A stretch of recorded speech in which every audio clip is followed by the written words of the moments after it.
In just the few brief weeks that Highguard was out, we've gotten some good and bad news. Good news being that the game was not a flop.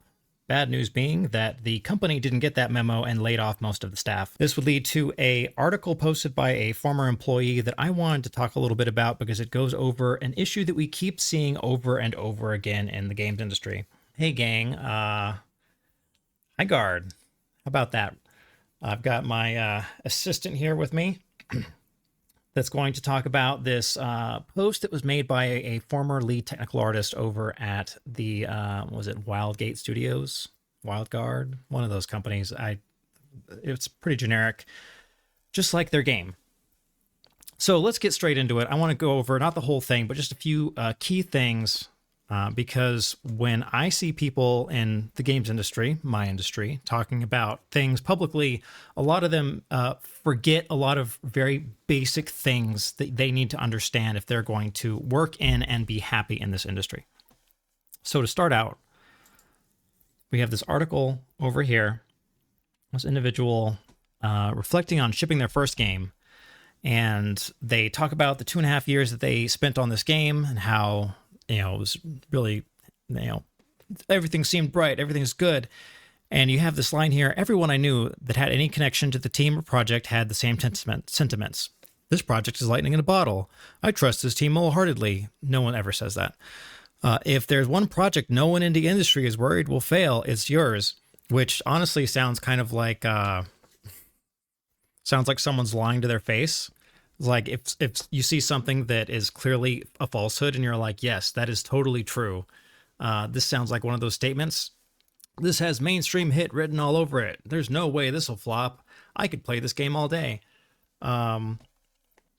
Yeah, a lot, like, first off, half of these statements sound like something that someone could be saying sarcastically.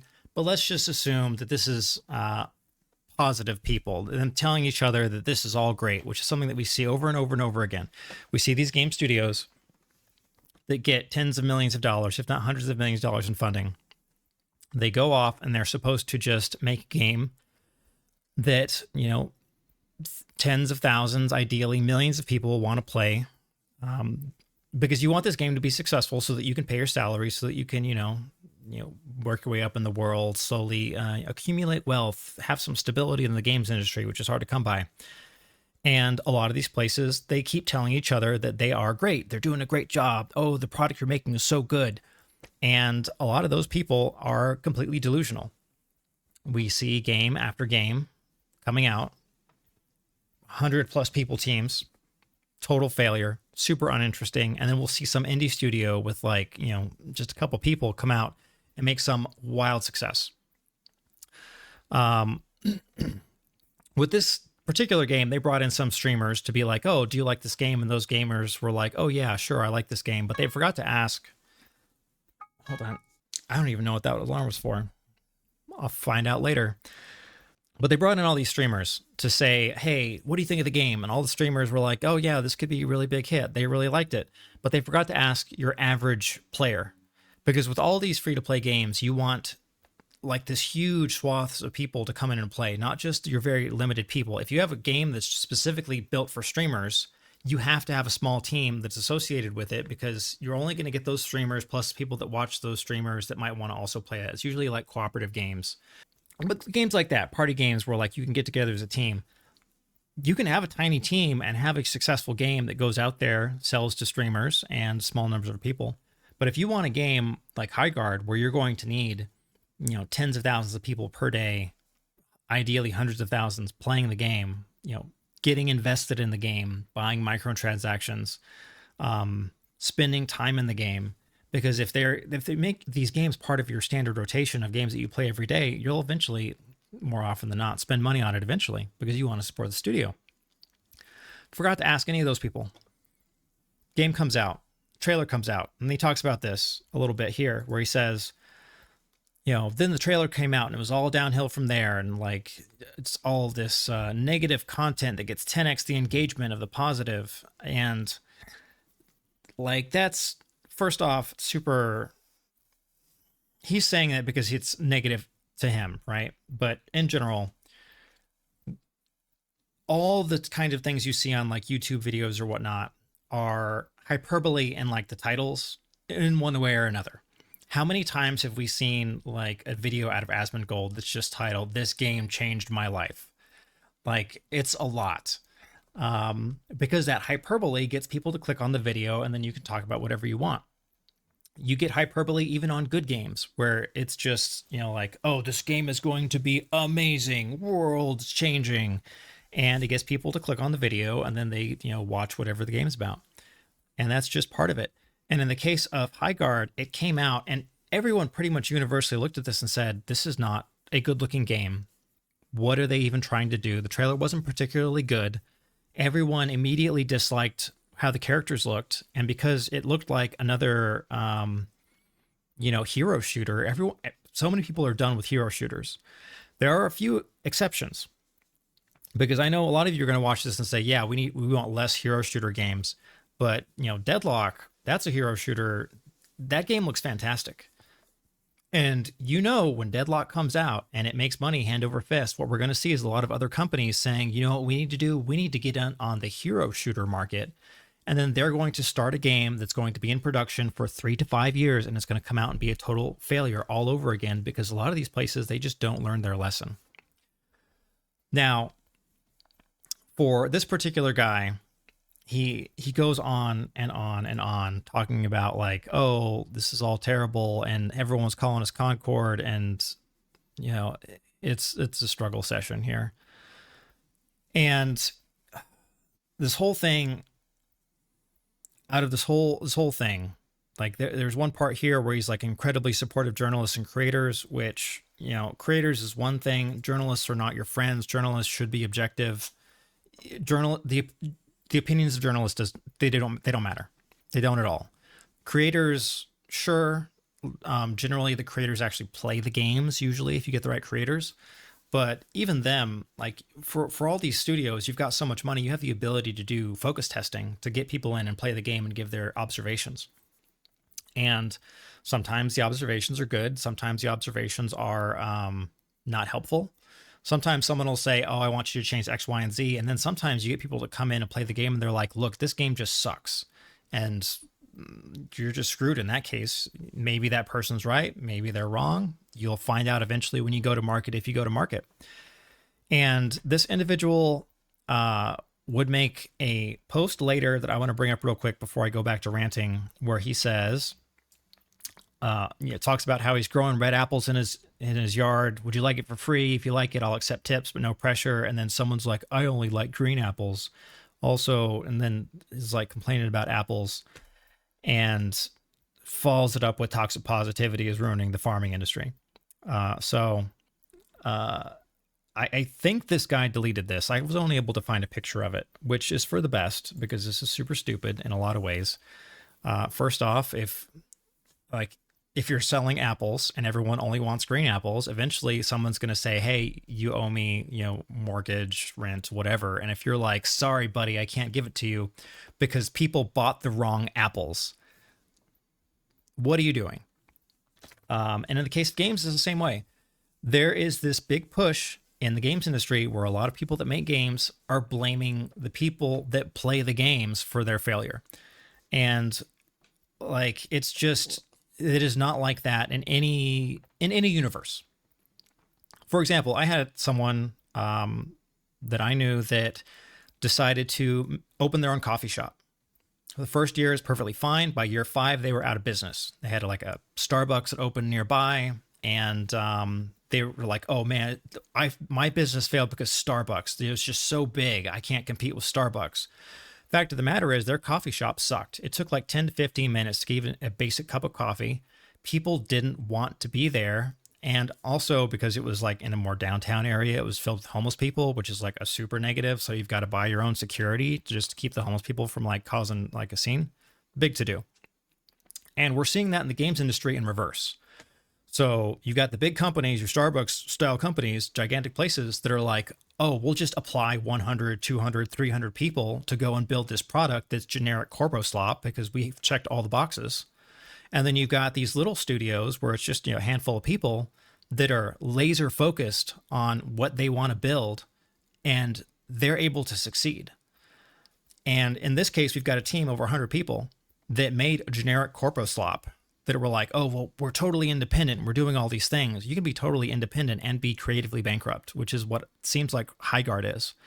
And what this individual doesn't seem to understand is when anybody from any of these companies comes out and they make these big statements where they're like, it's your fault. It's your fault. You killed Highguard. You killed my game. Now we're all unemployed because of you. You are reaping what you sowed. You sowed a bad game. There's nothing to reap because there's no apples to get. You can't even sell any apples, and now you're out of business.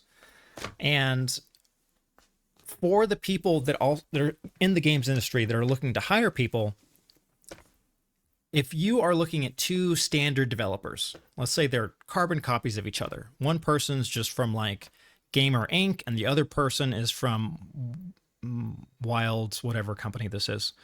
Wildguard, Wildgate, I don't know. You got this place here.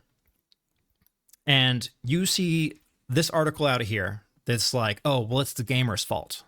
I immediately am going to have my mind looking at this and saying, okay, you don't know if this is a company where they all felt like this. You only have this one individual that's making this sweeping statement blaming gamers. But just in case, you should hire the standard developer that's not from that company. In reverse, if this individual had come out and then made a statement saying, hey, look, we thought we were doing a good job through our internal testing and through the people we reached out to, we should have reached out to more people to get more feedback because it was clear on launch that this was not what the market was interested in. And when we put it out to production for everyone, it's clear that we weren't able to keep the users. That's totally on us. And it's really unfortunate that our journey is coming to an end when we put so much time and effort into this project, which they did put a lot of time and effort in. They had like an hour-long lore video, but the fact of the matter is, it doesn't matter how much lore you have and how much you built. If your game sucks, all the lore is worthless, totally worthless. All this work, all this effort, all this lore that they built is all going into the garbage. And that's what happens when you don't make a good idea. And there's a whole heck of a lot of bad ideas out there. So, I still don't get it. It is year after year of us dealing with these game companies where they fail and then people go out and they make these statements and it paints the entire company in a bad light. Like if another developer were to come out and make some big statement with some X article to be like, look, I completely disagree. This is totally on us. And like, this is why, it would even it out where people could look at the studio and say, okay, you've got some idiots in there that are blaming the gamers, but then you've got some other people that are taking responsibility. And that's what people want to see across the board. Everyone wants to see people taking responsibility for their own actions and their own work. This individual doesn't seem to want to do that at all. This individual is putting all the blame on other people. He talks at one point about how like, oh, you guys didn't even finish the tutorial. The tutorial was mandatory and it had bugs in it. You cannot have a mandatory tutorial and then have it be buggy or suck. It's too long. So people left. They had 100,000 people concurrent day one. Tremendous amount of people. Most developers would kill for those kinds of numbers. And they couldn't keep them because the game was just boring. It had no draw to it. It didn't have something that made people want to come back the next day. Like, there's so many things in there where, like I had a quick recording of just like in the tutorial, you get this revolver that like, it's like the epic revolver and it had like 18 shots, but it only had 6 bullets in it. And it's just like, this is the exact same asset, just in the unique form. Like they could have been like, oh, have it be the same thing, but have the cylinder be larger to account for the bigger, better bullets, and like it'll look cooler, and then you can like visibly see how amazing this revolver is. Didn't even do that. Didn't even put that effort in. They put all this effort to do like a 7 out of 10 job across the board, to the point where even IGN was like, yep, 7 out of 10. They said that after the studio got laid off because, I don't know, I guess they were just like, look, this is like the last day we'll be able to get this article out before everyone totally discounts the whole product, but whatever. But there was nothing in it that was particularly good. If you were to say, hey, I want like this siege-based, combat game, like part of me in my brain was thinking of like Command and Conquer Renegade. That was a super fun game where I enjoyed it a lot back in the day. And if you were to have a game like that out again, closer to now, like that could be a lot of fun where like you're building up a base and like you've got another base that's getting built up and you're just like you're bot, you build tanks and like attack people's bases. Like that could be a lot of fun. But instead we got whatever Highguard was. So, moral of the story, don't blame consumers for stuff. If you're working in games, it's an extremely, extremely privileged role. There's so many people that would love to work on games like every day of their life. And you get that when you get that privilege, you need to keep that in mind where you're like, okay, I'm only being supported by the people that are going to play my game and spend money in my game or buy my game. Be nice to those people. It's not their fault if your game sucks. It is your fault if your game sucks.